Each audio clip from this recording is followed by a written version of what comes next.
Portrait of a Fangirl is a web series and podcast created by Temple of Geek. At the core of the project is the importance of telling the stories of women who have found inspiration, growth, and power through fandom. My name is Jenna Wrenn, and I'm the host of Portrait of a Fangirl podcast. And today I'm here with Shiv Reddy. Hi, Shiv. How are you? I'm good. Thanks for having me. I am so excited to talk to you. We've had this in the works for a while. Yeah, it feels like that. I'm very excited. I'm glad you're here today to take time and tell us about your story a little bit. Yeah, excited to just hop into this. So can you please just start off and let our audience know a little bit about who you are? Yeah, so formally, I am a photographer, and with that comes a lot of time editing. So I got into watching a lot of TV shows and movies while editing a bunch of photos. And that kind of turned into me providing recommendations on social media just to see, putting a net out there to be like, are there any other people that are watching this show? Because I would love to know their thoughts.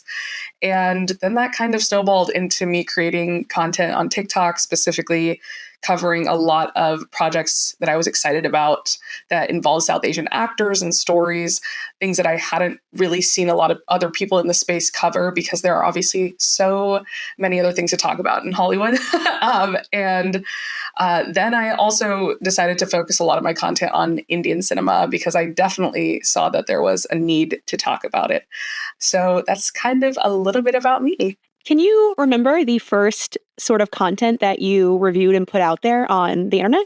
Yeah, on Instagram, I would do text reviews, and it was a lot of like Netflix reality TV stuff originally, and then that kind of turned into the original series that they would put out, like Squid Games, for example, or there's a series on Amazon Prime called Made in Heaven that was one of India's first streaming series that really put it on the map. I would say that kind of was in a league of its own. And those are the ones that I feel like I got the most traction from and that I can remember thinking like, maybe I can make something out of this. Was there a specific time that this started? Because I noticed a lot of content creators I've spoken to over the course of this podcast all kind of say the same sort of thing in that COVID was kind of where they got their start because they were looking for something new. Yeah, it wasn't COVID for me. Initially, I started in 2017 with text reviews on my Instagram stories, and it was super informal, so it wasn't really like it was going anywhere. And then COVID happened, and because I'm a wedding photographer, our industry got hit pretty bad. So I, like many other people, were at home watching a bunch of content. And I guess that's kind of when I started seeing that a lot of these types of creators were coming up, which is exactly what you're saying, right? Which is when that origination happened for a lot of them. And although I love binging their content, there was a part of me that felt like, man, like, why is no one talking about these projects that I feel so passionate about or that I personally am really excited to see? So I only started content on TikTok in 2022, but the inspiration behind it was because there was a surge of South Asian-led projects, and I knew that if they weren't going to talk about it, I would. So I just did. Oh, that's such a great thing. It's one of those, experiences you hear where people say, if you don't see what you want, create it. So, if you're not seeing people who are talking about these projects, you create the space for it. Yeah, definitely a Gandhi moment of be the change you want to see, for sure. Love that. What was the first moment that you really found yourself fangirling over something? Man, probably anything Disney, Pixar related. I grew up watching a ton of, I'm a millennial, so, it's my one personality trait. But I also live in SoCal, so I'm close to Disneyland. I've had a Disney pass pretty much my entire young adulthood. And, ironically and also coincidentally, my first brand collaboration was with Pixar.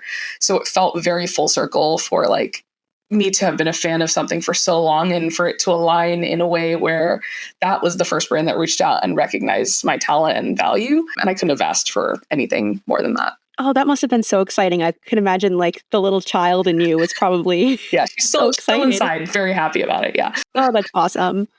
What do you currently fangirl over? Oh, man. I fangirl over brown women winning.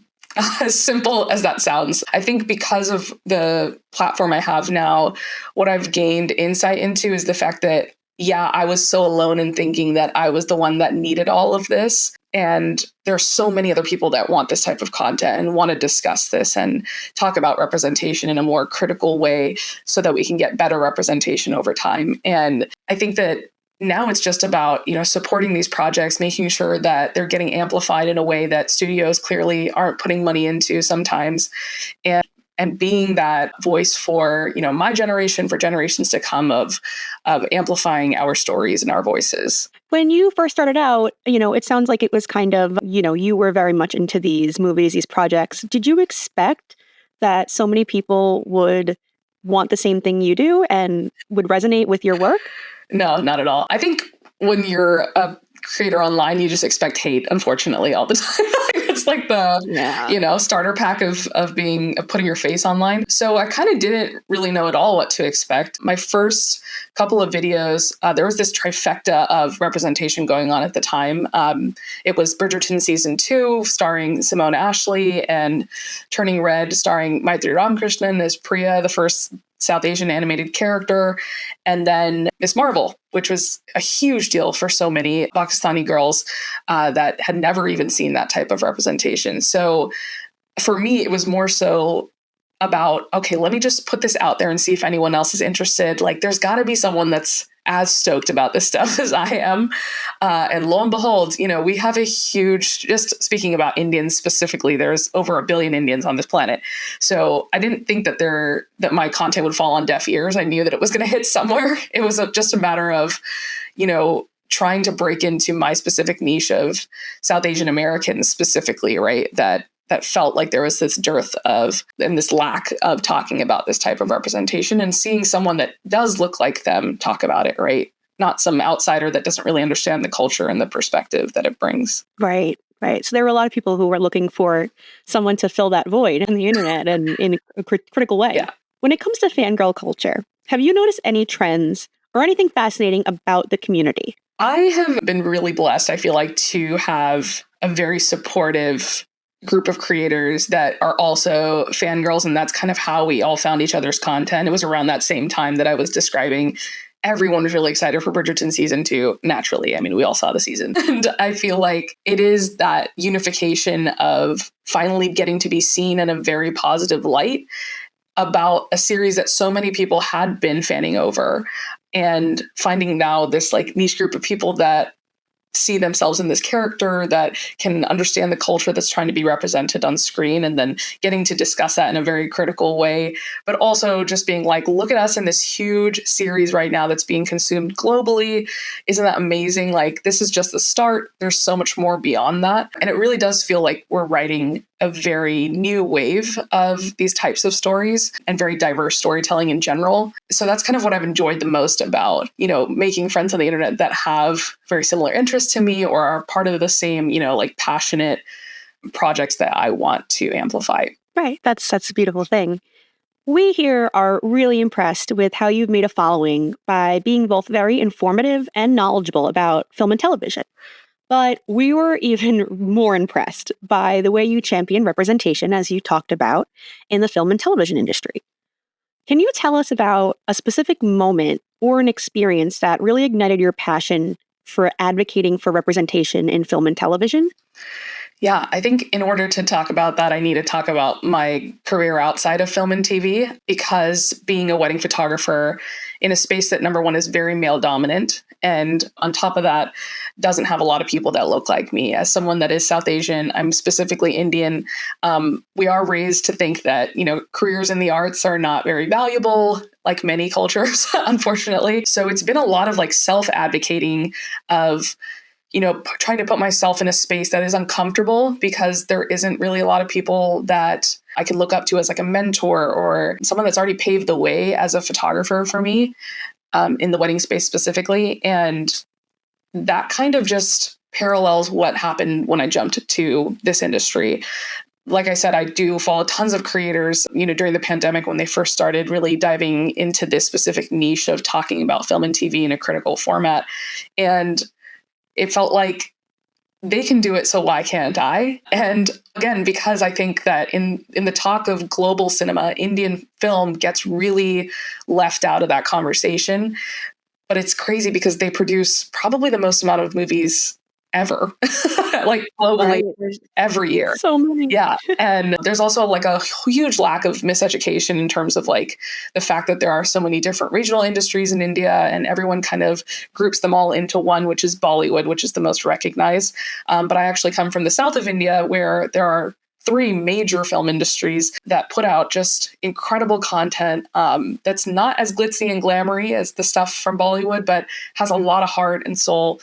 And they just like never get the advertising money to really push to a lot of foreign audiences. And only now, because of streaming, a lot of people are getting access to them. So for me, it was this twofold thing of I have to kind of grapple with this fact that I am an Indian American and I have these two identities, right? There's one side of me that wants people to understand that South Asian representation in Western media is sometimes misconstrued because of certain people that we have behind the lens that are writing these stories, or maybe some of the content that they have to put out has to be approved for majority white audiences. So it's kind of being diluted. And there was this part of me that wanted to really dive deeper into it and explain to people like, this is what our culture is, and this is kind of what it's being portrayed as.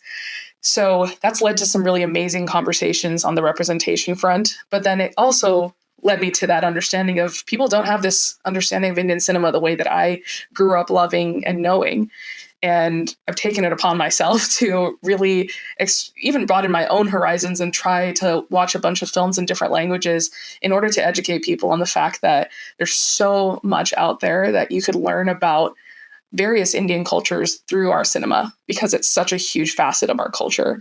Music, cinema, dancing, all of it is like all encompassing as part of one component, right, of our really rich culture. So it's kind of both things. I have been trying, to balance both of those worlds. And the craziest part is that TikTok is banned in India. So it's not like any of my content is really going to India, which is kind of why I feel like my following base has been so like varied across the board. And I have like a really diverse group of people, which I love. So can you tell me a little bit about what makes South Asian film different than the more recognizable and high-profile Bollywood? Yeah. So South Asia represents 7 different countries, and the most predominant film industry is Bollywood because they have the most marketing budget, which is great. Good for them. Unfortunately, that means that a lot of other countries get sidelined. I think there are over 20 different regional film industries in just India. That's not considering the other South Asian countries like Sri Lanka, Pakistan, Nepal, etc. And I largely grew up watching the 3 most prominent, which is Hindi, Telugu, and Tamil.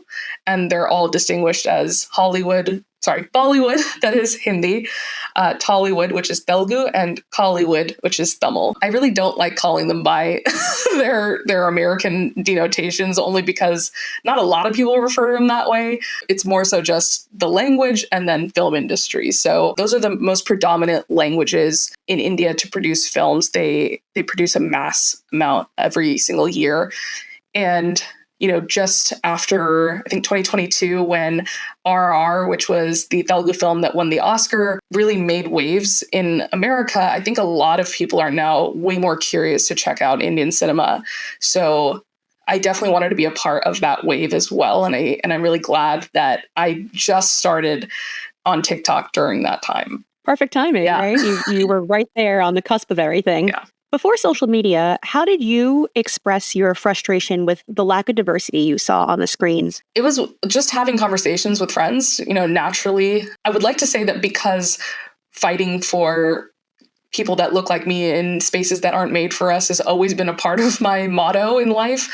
I've had these types of conversations in different regards, whether it be the movies that we're watching and the culture that we're seeing on screen being misrepresented, or even in the wedding space. Something that a lot of people don't consider is when you have a darker skin tone, and a lot of the photo trends right now are meant to like whitewash people's skins using filters that are kind of filmic or desaturated, that doesn't really translate to a lot of melanated skin tones. And I almost see, critically analyzing film from this aesthetic standpoint of considering that, as well as the, contextual cultural standpoint of seeing what they're representing. So these conversations have always existed in my mind, and I'm very vocal about bringing it up with my friends just because I want people to be thinking about it. I think it's something that should be at the forefront of our minds, especially if, we are in this generation that's, bringing kids into this world, and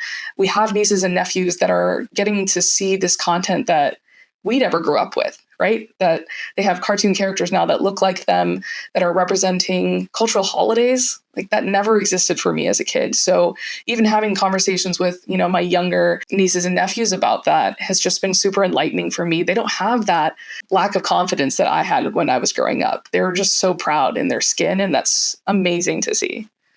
It's such a beautiful thing. And it's great to see that younger generation not I'm trying to think of the word, not struggling to see themselves on the screen. Like you did when you were younger, you didn't have these type of representations, but now the younger kids, they don't know what that's like. Yeah. And it's also this like dichotomy of like the type of representation we had was stereotypical. So it's not like we definitely didn't have anything. We just had characters that made us feel ashamed of who we were, or were being ragged and joked on, or the butt of the joke. They were sidekicks. They were never the main character. And now it's just like a 180 for all of us. So it's really nice to see. I love that progress. It's great. I want to backtrack a little. I'm very interested in your career in wedding photography. How did you get into that field? Yeah, my grandfather's super into cameras. So when I was in high school, he would always, let me tinker around with some stuff. But I've always been in the arts. I'm a dancer. I started dancing at the age of 5, doing Indian classical dance. And then I became a contemporary dancer for my high school, and they needed a photographer for their shows. So while I wasn't on stage, I was shooting, just kind of getting practice in. And that kind of just transformed when I got to college and social media became a thing and everyone wanted cute profile pictures. And I always look back at this and laugh because this is literally how I got my start. And also got to meet so many people because they literally just wanted new profile pictures. And I was like, yeah, I can take a picture for you. So I would just... The rise of Facebook and social media, right? Yeah, you kind of had to be there. It's so hard to describe it now to people because I feel like Facebook is such an ick to so many. It knocked you out. And after that, I was really grateful enough to build a community and of a lot of clients that live in SoCal here. And it just kind of, my career in photography has just kind of blossomed in a really natural way as I've grown up.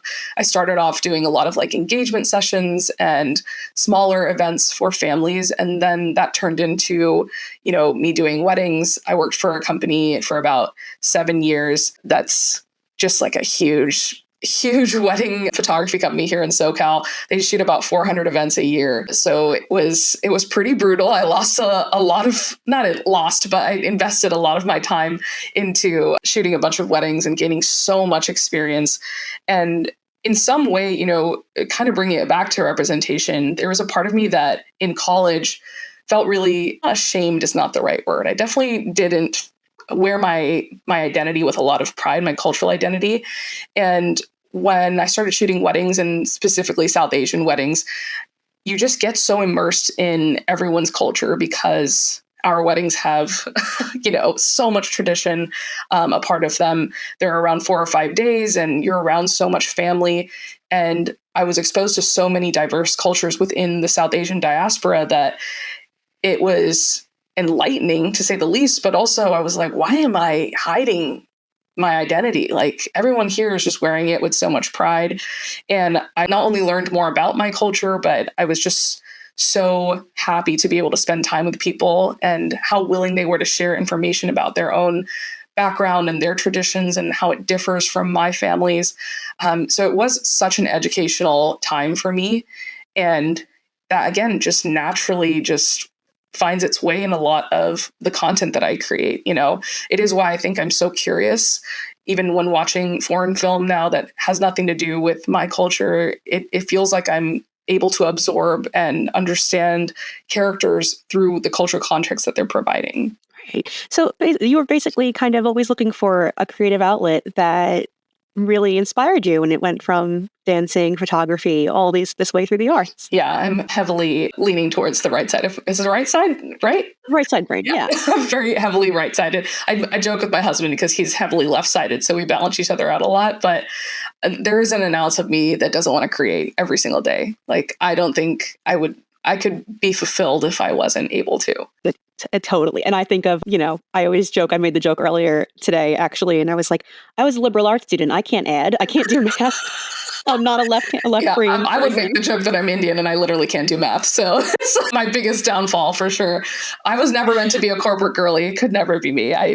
Oh, never. Like it's enough if you're asking me to like figure out someone's age based on like their birth year. I'm like, that's about the extent of where I'm going to go. I was a history major. I wasn't calculator really. I wasn't touching math. When you started using social media to champion representation and talk about these films that you discussed that you loved so much, did you anticipate the kind of following you would build that you have today? Not at all, no. I've been on Instagram doing wedding or just photo-related content for years now, right? Since its origination. And I had only garnered I know this is a lot for a lot of people, but for me in that space as a creator, it's not a lot. I only got 8K followers. And that was over years of time of me investing into that app, using hashtag strategy and really trying to gain a good following. And, 2 months into TikTok, I got to 20K. And that was just mind-boggling to me. It was so overwhelming to see that type of growth, to comprehend what that means, to even see that I got 10,000 views on something. I was like, I don't even know 10,000 people in real life. That's kind of crazy. So it never stops being overwhelming to me, even when I see videos blow up now, especially because I cover pretty niche content. It's not every day you scroll on TikTok and you see a girl talking about Indian movies and want to stop and listen. And I'm always grateful that people choose to. So I think that there's a part of me that takes a lot of pride in that, but also it is really important because there's a lot of folks on social media that don't attach their face to this content. And it was really important for me when I was deciding between should I or shouldn't I, that I should, because there aren't a lot of female reviewers out there, female movie critics. And when there are, they get crucified a lot of the time for having an opinion, or especially in India. And I have to say this because I have so many people to look up to in this space now. But, when I first started, it wasn't like that. And it's overwhelmingly joyous to be in company with those people and to have people associate me to, she must have watched this movie. Let me go to her page and see what she thinks. I wear that with a lot of honor, and I never want to take that for granted.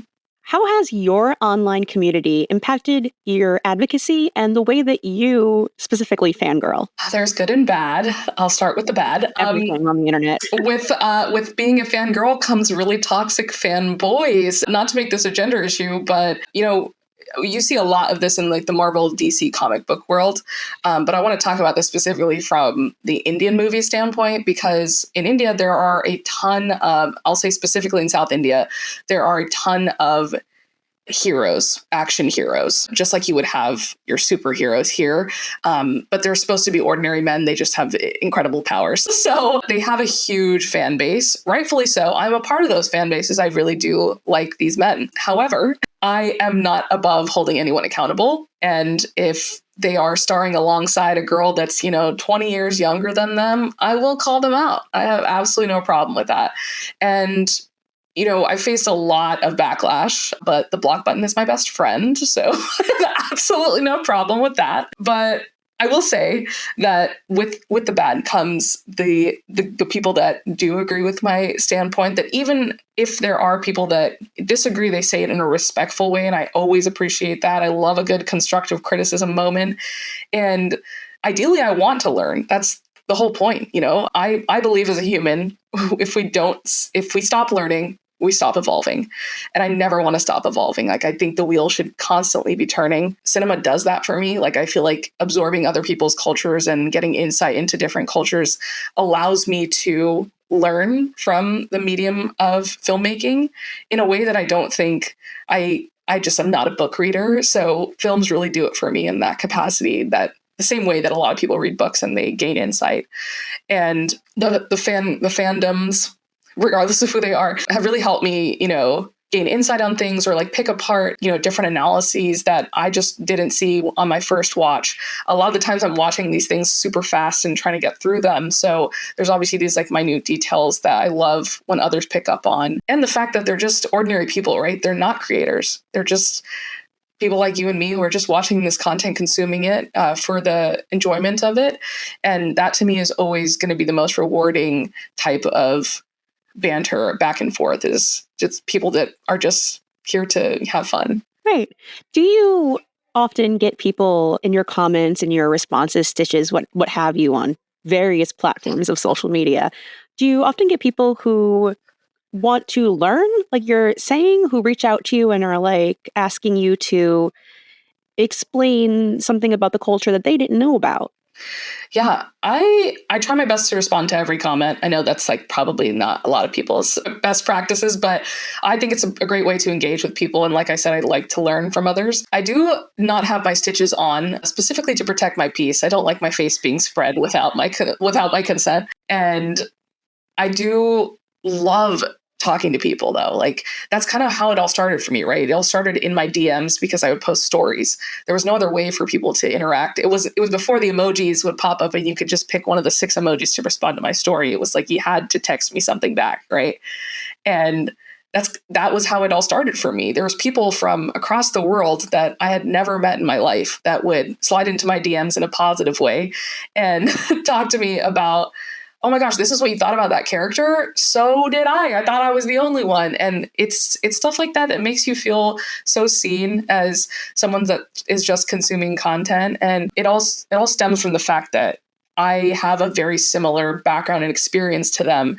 So they never really saw anyone that looked and was raised like me talking about media that was on screen. Right. It makes you a relatable person in social media. You're not distanced from the millennial generation or even Gen X. You're very much accessible. Yeah, ideally. Yeah, I do think that's a huge component about being a creator. Have you seen any tangible changes in the industry in the past few years? Definitely. I always think of representation as baby steps, even though people want to see it as like leaps and bounds, which is what we need. Of course, we need massive overhauls pretty much all across the board.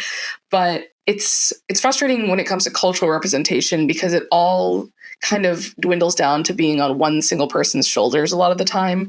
Mindy Kaling gets a lot of flack for this. She's just one brown woman, and there's no way that she can represent the experience of 7 different countries on her back. And that's why we need more people behind the lens. It's something I bring up quite frequently when I talk about media, is that we focus a lot about what we see on screen, but it's actually what's behind the camera, the writers, producers, directors, behind a lot of this production that we need to change. And that, unfortunately, comes from, the hard part about this is that it comes from us encouraging a new generation of people to enter these spaces, right? As I mentioned, like as a creative, I was never really encouraged to be a photographer or get a career in the arts.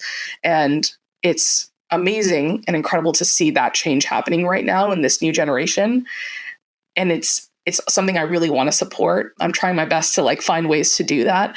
And, whether it be, people that are making small films right now or just putting out scripts and trying to get their name out there, I hope that they continue because they're our hope for better representation. Right. And I think, you're a millennial as well. And I think it's a product of our generation where we were raised to think, oh, what are you going to do with that sort of degree? What are you going to do with an arts and liberal arts degree? We were raised to think you go into a field that's almost like a capitalistic sort of point of view. And it's nice to see people embracing now, our generation, the younger generations, embracing creativity and expanding their horizons. Yeah. And as much flack as social media gets, I do think that it's been such a great outlet for so many to pursue careers in the arts.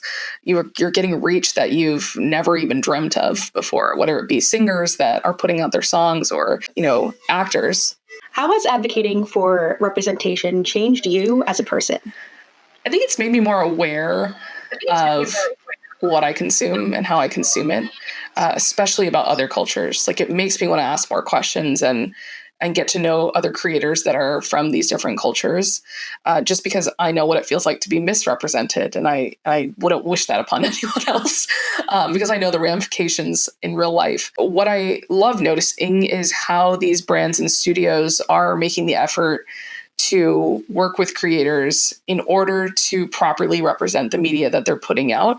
Most recently, this happened for me in Monkey Man. I got the opportunity to interview Dev Patel, and it was all because they recognized the value that I provide as someone that is a part of the culture that's being represented in the film. It meant the world to me, and I know that it also was so inspirational for so many to see that something like that is even possible and that it's worth talking about the things that you're passionate about. Definitely. There's always a space for that. I find that you can tell when someone is really passionate about someone, and it draws you to that. You want to learn more about them, more about what they're also passionate about. What was your life like before you started transitioning into podcasting and TikTok influencing? It was a lot less chronically online. That was for sure. I would love to say that it was less hectic and chaotic, but it was the same. It was just balanced out more with photography than it was now.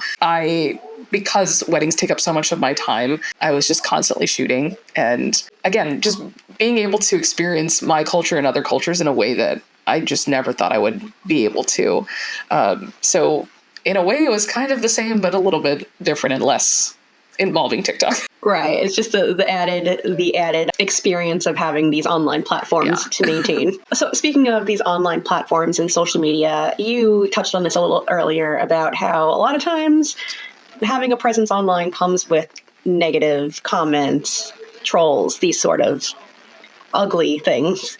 How do you stay positive and motivated when you are faced with these sort of comments who disagree or sometimes are even just blatantly rude?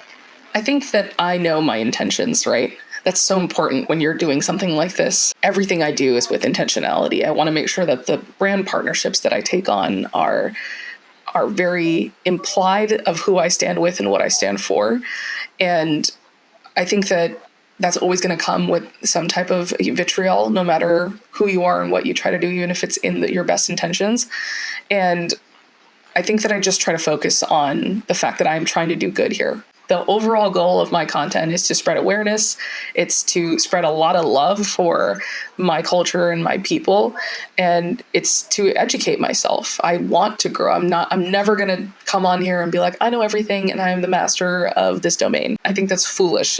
So I feel like, if you're not here to grow, then like I said before, I'm all about evolving. And I think that social media, as scary of a place as it can be, it's such a great place to learn to, in a way that we've never had access to people from around the world, perspectives that you could never be able to, read about or just, again, get access to. So. Right. And I like how earlier you said you're not afraid to use that block button. And I think a lot of people are. I've noticed that some people are a little more hesitant because they don't want to, come off a certain way. I personally, I don't have a following even remotely close to yours, but I am not afraid to hit the block button. I don't know who said this. There was a creator that I was watching really early on into my career, and they mentioned that, if someone is knocking at your door at 7 a.m. and they're screaming some crazy things at you about your character and all of this, would you let them into your house? And I'm one of those people that wakes up and checks TikTok immediately because it is a part of my job. And I thought about that one morning when I was looking at my comments, and I'm like, they're so right. Like, I would never let that person in. So why am I letting them into my mental space? And it was just kind of that moment of, okay, well, that means I'm just going to delete the comment and block. And then it's like it never existed, So it's great. It's a great philosophy to adapt. Such a great way of looking at things. I never heard that one before, and I love it. I wish I knew who I could credit it to. But, yeah. So as you mentioned, being online sometimes can be really mentally taxing. How do you prevent yourself from being burned out? I take breaks. I think when you initially start out, you want to post every single day, and I don't blame people for that. I just don't think I've ever been that kind of person. I think also because media requires time to let it sit and sink in and analyze. And I've always wanted to not be a slave to the system of oh, this movie just came out, I have to put content out about it. There are definitely really popular projects that I know that I'm going to get the best traction and views if I do put it out in the first couple of days. So I try my best, but I also want to enjoy the stuff that I'm watching. That is the best part about being a fangirl, right? Is that you have been looking forward to this, like the new Bridgerton season. I'm so looking forward to it, but I also know that there was a little bit of pressure to put out a review pretty quickly and thoughts on the season. So there's just finding that balance. And I take breaks for sure. I like to travel a lot, and I think that helps me. And the best part about travel is that I can download a lot of content while I'm traveling and I can watch that. So I'm still kind of working and taking a step away from creating. It makes me fall back in love with the art of filmmaking. And I think that that's, again, intentionality wise, that's always been what I went into this space for, was to appreciate that art and just find my own way to talk about it. Right. It's not being so attached to the algorithm of things. Otherwise, like you said, where do you find that enjoyment when you're producing like that? I mean, more power to the people that do. I just can't be that person. Right.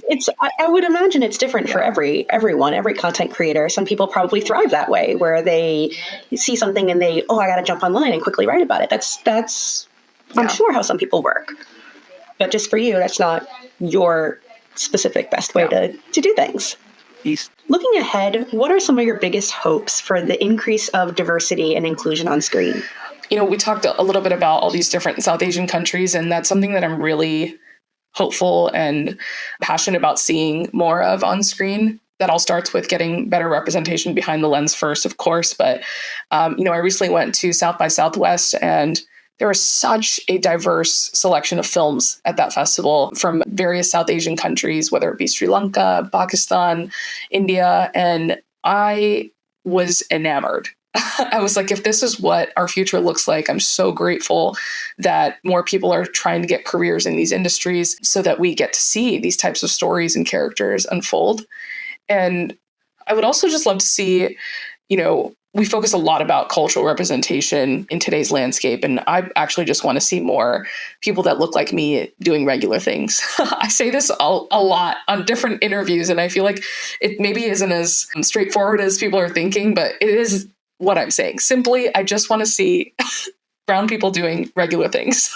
I just don't need them to be culturally rooted all of the time. I do think that's very important that we see those types of stories as well. But there's something that's so joyous in something like a main character that looks like you, and just being able to relate to them on a very basic level. Right. They can be special by simply existing. They don't have to be a superhero or something. Great. What advice would you give to someone who is passionate about using their voice for change, and especially in the world of social media?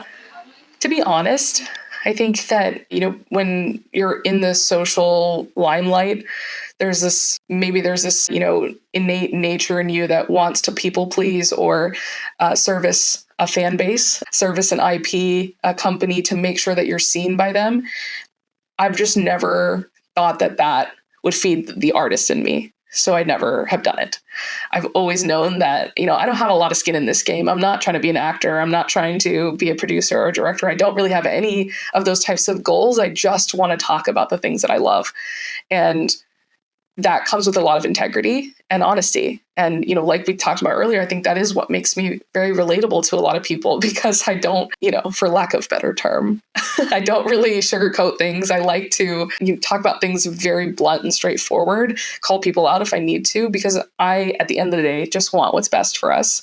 And that's usually proper representation, very accurate representation. That's great. This has been such a wonderful and eye-opening conversation for me. And really, I thank you for coming on today and talking to me and sharing your experiences with us. These were great questions. I loved having this chat with you, honestly. And just taking the time to get to know me is always nice. So thank you. Well, thank you. I really, like I said, this has been great. I hope that, in the future we can possibly see each other and do something more for a portion of a fangirl. That would be great. Yes. Well, Shiv, can you please let us know where our listeners can find you on social media? You can find me on Instagram and TikTok at chivalry_Inc. That's chivalry spelled SHIVALRY_INC. Excellent. And make sure you give Shiv a follow. Thank you so much again. I really appreciate everything today.